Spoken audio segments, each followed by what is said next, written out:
Morning বন্ধুরা, welcome to our new blog.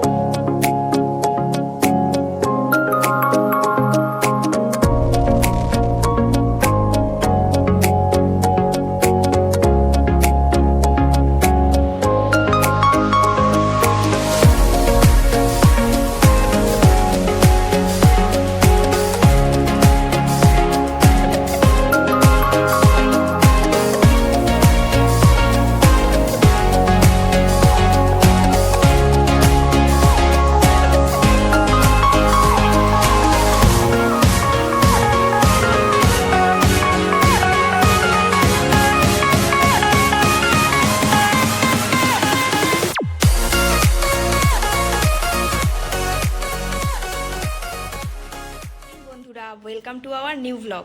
তোমরা সবাই কেমন আছো? আমি ভালো আছি। চলো আজকে সকাল থেকেই শুরু করছি এই ব্লগটা। আজকে কাজ করতে করতেই সময় চলে যাচ্ছে, দেখতে পাচ্ছ পুরো ঘেমে গেছি একেবারে কাজ করতে করতে। কেন, বাবা মা আসবে, ওদের জন্য খাবার দাবার তৈরি করছি। আজকে প্রথম আমার বাবা মার সাথে তোমাদের সকলের পরিচয় করিয়ে দেব, কেমন? আর চলো ভিয়ান কি করছে আমরা গিয়ে একটু দেখে নিই, ঠিক আছে? চলো তাহলে আমরা দেখে নিই ভিয়ান এখন কি করছে। চলো, ওই যে ওই ঘরটাতে ও আছে, আর ওর কাছে যাওয়ার আগে একবার আমার বেডরুমটা তোমাদেরকে দেখিয়ে নিই। এই দেখো, এই হচ্ছে আমাদের বেডরুম, ঠিক আছে? এখানেই আমরা থাকি। আর ওপাশে একটা ঘর আছে, সেখানে ভিয়ান পড়াশোনা করে। ওটা ওর পড়ার ঘর, ওখানে ও ড্রয়িং করে, পড়াশোনা করে। ম্যাম আসলে ম্যাম ওখানে ওই ঘরে ওকে পড়ায়, ঠিক আছে? চলো তাহলে এবার আমরা দেখে নিই ভিয়ান কি করছে।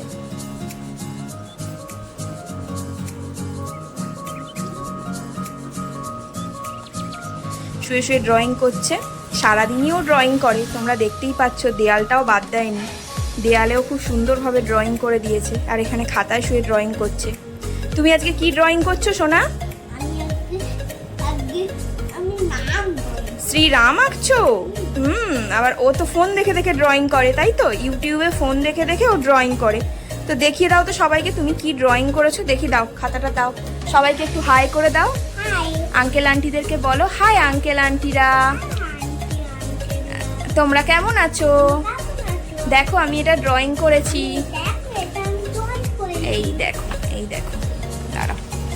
এইটা হচ্ছে ও এঁকেছে শুয়ে শুয়ে, পুরোটাই একা এঁকেছে, কিন্তু আমি একটুও ওকে দেখিয়ে দিইনি বা একটুও করে দিইনি। আমি রান্নাঘরে রান্না করছিলাম, আর এসে দেখি ওই ড্রয়িংটা পুরোটাই নিজে নিজে করেছে। তোমরা সবাই কমেন্ট করে জানিও ড্রয়িংটা কেমন হয়েছে, ঠিক আছে? ওর বয়স এখন সবে 5 বছর, কিন্তু ড্রয়িং দেখে আমরা নিজেরাই অবাক হয়ে যাই। তোমরা অবশ্যই সবাই জানিও ড্রয়িংটা কেমন হয়েছে। আর এই যে এখন ওর দিদা দাদুর জন্য আসার জন্য অপেক্ষা করছে, কখন আসবে ওর দিদা দাদু সেই অপেক্ষা করেই হাঁ করে এখন শুয়ে আছে বাইরের দিকে তাকিয়ে। বাবা জানলাটা খুলে দাও, জানলাটা খুলে দাও, জানলাটা একটু খুলে দাও। দেখতে পাচ্ছ জানলার বাইরে ও এখন শুয়ে শুয়ে এখানে খেলা করছে, ঠিক আছে? আর আমি এদিকে রান্না বসিয়ে এসেছি। চলো একটু পরে বাবা মা এলে আবার তোমাদের সাথে দেখা হচ্ছে। তোমরা সবাই দেখো ভিয়ান এখন কি করছে, ঠিক আছে? ড্রয়িং ফয়িং হয়ে গেছে, এখন উঠোনে এসে বসে বসে পিঁপড়ে মারছে। ওকে মানা করেছি পিঁপড়ে মারতে না, কিন্তু কিছুতেই আমার কথা শোনে না। দেখো তোমরাই দেখো কি করছে, আর তোমরা সবাই ওকে বলো তো যাতে ওনা পিঁপড়েদের মারে। এই যে দেখো কি করছে, দেখাও একটু, দেখাও কি করছো তুমি। এদিকে তাকাও, ফোনে তাকাও, কি করছো তুমি? ওইভাবে পিঁপড়ে মারে না বাবা, সবাই খুব বকে দেবে কিন্তু তোমাকে, ফোনের আঙ্কেল আন্টিরা, বুঝতে পারলে? এদিকে তাকাও তুমি, দেখো কি। আমরা এখন অপেক্ষা করছি বাবা মা আসার। বাবা মা ফোন করেছিল যে খুব কাছেই চলে এসছে, ওরা আসছে। আর এই যে দেখো আমাদের সেই শিব মন্দির, যেটা তোমাদের সবার সাথে ফোনে শেয়ার করেছিলাম বাড়ির সামনে, এই সেই শিব মন্দিরটা। চলো তোমাদের আর একবার দেখিয়ে দিই আমাদের শিব মন্দিরটা। চলো যাও, তুমি শিব মন্দিরে যাও পাপা। এই যে দেখো আর একবার, এই যে আমাদের শিব মন্দির।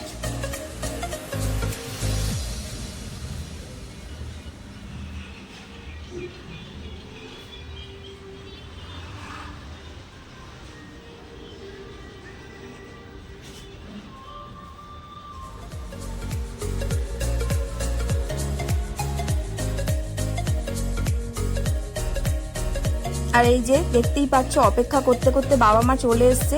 আসলে মা একটু গেছিল হসপিটালে, মায়ের শরীরটা খুব খারাপ। এর আগে মায়ের দুবার প্রায় অপারেশন হয়ে গেছে, আবার কিছু সমস্যা হচ্ছে যার জন্য মা আবার হসপিটালে দৌড়োদৌড়ি করছে। এই গল্পটা তোমাদের সাথে পরে শেয়ার করব।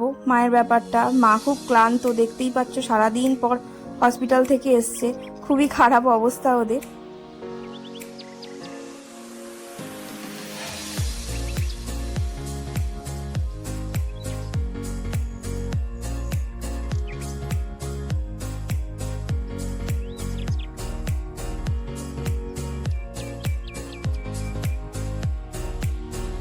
সারাদিন যাদের জন্য আমরা অপেক্ষা করেছিলাম, মানে আমি আর ভিয়ান, তারা চলে এসছে, আমার বাবা আর মা।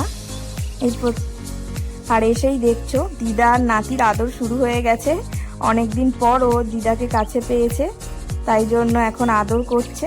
আবার এদিকে দৌড়ে চলে গেল, লজ্জা পাচ্ছে। সারাদিনও এই করতে থাকে, দুষ্টুমি, অন্যায়, মানে কি যে করে। আর সারাদিন যে কিভাবে আমার সময় কেটে যায় ওর পেছনে আমি বুঝতেই পারি না। সারা দিন শুধু ছুটোছুটি, দৌড়োদৌড়ি এই চলতে থাকে ওর।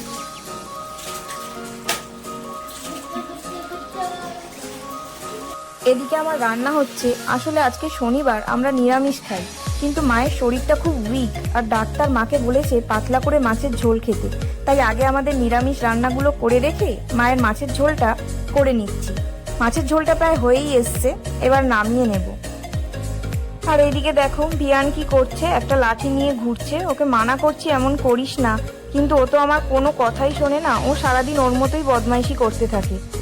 বন্ধুরা, আমার সমস্ত কাজ হয়ে গেছে। রান্নাঘর পরিষ্কার করে নিলাম, গ্যাস ফ্যাস মুছে নিলাম পরিষ্কার করে।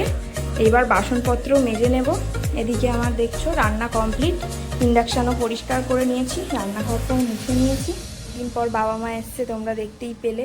আর মায়ের শরীরটা ভালো না, মা একটু অসুস্থ, তো মায়ের সাথে একটু গল্প করি। আবার নেক্সট ভ্লগে তোমাদের সাথে দেখা হচ্ছে। আজ এই পর্যন্তই, আজকের ভ্লগটা এখানেই শেষ করলাম। তোমরা সবাই ভালো থেকো, টাটা।